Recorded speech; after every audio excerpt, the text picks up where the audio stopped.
السلام عليكم ورحمة الله. اللهم صل على سيدنا محمد وآله وصحبه وسلم. فطاير فظيعة يا بنات، بجد تحفة. من عجينة واحدة هنعمل حادق وحلو. طبعا الحادق عندنا بالجبنة وفلفل الألوان، بجد خطيرة، بتتكلم عن نفسها الفطار. شايفين الجمال عامل ازاي؟ روعة يا بنات. وطبعا هنعمل الحلو بقى، عندنا بودنج، عندنا كاستر، عندنا مهلبية، مناسب جدا ان شاء الله لرمضان ولطول السنة. بجد قد كده وصفة اقتصادية وجميلة جدا، بتعمل كمية كبيرة زي ما انتم شايفين، وسهلة وبسيطة. يا رب الفيديو ينور رضاكم. ما تنسوش لا كل اللايك والاشتراك في قناتي، وتعالوا نشوف الوصفه. انا عندي ميكس اجبان يا بنات، الحاجه اللي موجوده عندك. عندي فلفل الوان، عندي بسطرمه، عندي زيتون. ده الحشو اللي هو الحادق. طيب التشريبه بقى، انا عندي كوب زبادي، وعندي نص كوبايه قشطه، ونص كوبايه زبده، ومعلقه صغيره بيكنج باودر. دي التشريبه بتاعتنا، وده الحشو الحادق. تمام، تعالوا بقى نشوف احنا هنكمل الوصفه ازاي. طبعا انا حطيت هنا اي نوع من الاجبان اللي عندي. كان عندي هنا كان في تركي، وعندي شيدر، عندي موتزاريلا. الحاجه اللي موجوده برضو في بسطرمه، ممكن مكان البسطرمه ديت ممكن الاستغناء عنها، وممكن لانشون او بيفي، او شوف الحاجه اللي انت بتحبيها ممكن تضيفيها، وممكن تستغني عن البسطرمه خالص وتبقى حشو اجبان بس. بعد كده وممكن على فكره حشو لحمه معصجه، هينفع برضو نفس الوصفه. هنعمل بقى التشريبه بتاعتي. انا هنحط هنا ادي الزبده، نص كوب الزبده، وبعدين هنا نص كوبايه اللي هي القشطه. برضو القشطه ديت بتاعت وش اللبن، او قشطه انت شارياها جاهزه. الحاجه اللي موجوده عندك هتنفع برضو. قلبيها بقى كويس مع اللي هي الكوب الزبادي والمعلقه الصغيره البيكنج باودر، علشان اللي هي دي اللي هتعمل التوريقه.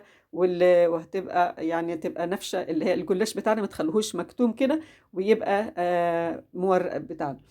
بعد كده قلبي بقى كويس جدا كده. اهم حاجه في التشريبه دي، قلبيها كويس لغايه كله ما يختلط مع بعضه ويبقى سايل بالشكل اللي انت شايفاه ده.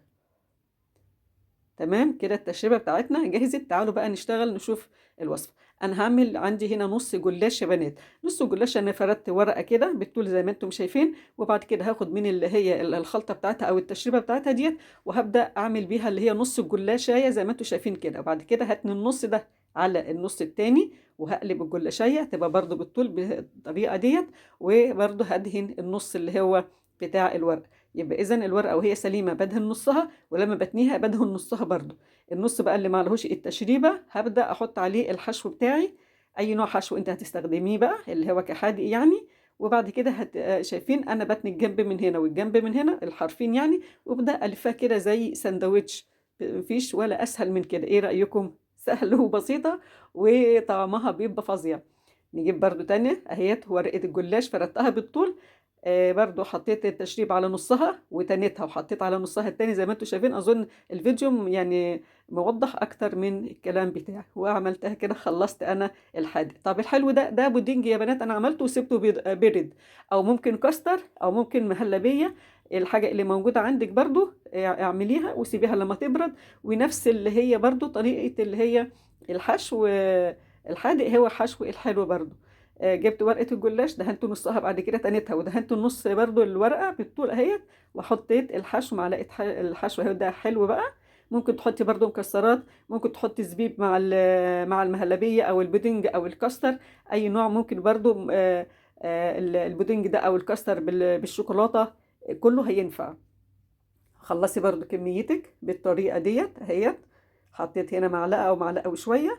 وبعد كده هاتني برضو من الجنبين وهلفها بالظبط، هتبقى زي برضو الحادق. ايه رأيكم؟ مفيش اسهل من كده. خلصت الكمية، بص ما شاء الله. اعملي بقى الكمية اللي انت عايزاها. بعد كده بقى ايه، شوية زيت صغيرين في الطاسة بتاعتي، وهبدأ على نار هادية. نار هادية يا بنات، هادية لمتوسطة. وكل شوية هتقلبيها بقى، بس انت خلي بالك يعني ايه، علشان ما تتحرقش منك. كل شوية قلبي كده وشوفي اللي هي درجة الاحمرار بتاعها. تمام. هنبدأ نقلبها اهيت. بصوا ما بتاخدش وقت يا جماعه، عشان احنا عارفين الجلاش خفيف قد ايه. وانا عامله ورقه واحده بس. انت ممكن على فكره في الحشو ممكن تعملي ورقتين، لو انت عايزه تعملي يعني يبقى الجلاش يعني تقيل شويه او تخين شويه. لكن بصراحه هي ورقه الجلاش عشان بنتنيها مرتين بتبقى مناسبه جدا، ولا فكت ولا الحشو طلع زي ما انتم شايفين اهوت يا بنات. ايه رايكم؟ وطبعا حطيها كده على الجناب بتاعتها لو هي لسه بيضه. بصوا مورقة وجميلة ومستوية، والحشو جواها ما حصلوش حاجة. طبعا هي الحادق والحلو احنا بنعمله بنفس النتيجة، بس طبعا عشان احنا عاملينه نفس اللي هي الحشو يعني، فانت بقى ميزي ما بين الحلو وبين الحادق، يعني اعملي الحادق الاول في طبق وبعد كده الحلو او العكس.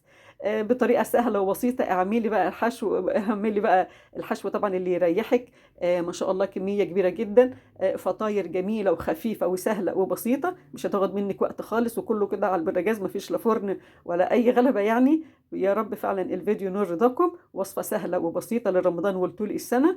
يا رب الفيديو نور رضاكم وتنفذوه. السلام عليكم ورحمة الله وبركاته.